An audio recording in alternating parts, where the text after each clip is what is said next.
Bom, a gente finaliza o tratamento ortodôntico e no período pós-tratamento é importante que a gente faça a contenção dos resultados estéticos, funcionais que a gente conseguiu obter durante o tratamento.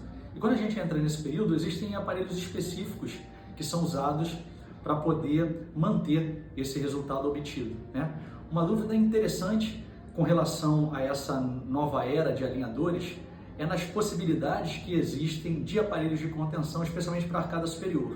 Então trago um trabalho interessante que pensa nisso, no comparativo entre a utilização do Wraparound, que é um aparelho clássico, onde você tem um fio ortodôntico por fora dos dentes, numa base resinosa no céu da boca, versus o aparelho estético no formato do alinhador, entretanto passivo.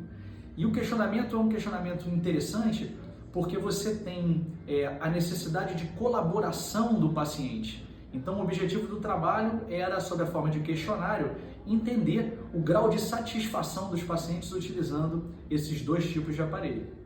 Bom, relativo às perguntas contidas dentro desse questionário, a gente tinha os quesitos adaptação, fala, deglutição, conforto, higiene, estética, satisfação em usar o alinhador, a resistência e a durabilidade que o paciente achava que esse alinhador tinha e, no fim, qual que seria a preferência dessa pessoa e por quê, né? Feitas as análises estatísticas, o que se pendeu de significância foi para o lado dessas contenções do tipo alinhador, a questão da deglutição. Os pacientes acharam que é mais fácil deglutir a saliva e os fluidos com esse aparelho do que com o Wraparound. Por lado do Wraparound, o que pesou para cima deles foi a questão da higiene do aparelho, né? Se mostrou mais facilitada com relação a esse tipo de aparelho. E a resistência e durabilidade se mostrou também melhor com relação ao Wraparound, se comparado com o tipo de alinhador, né?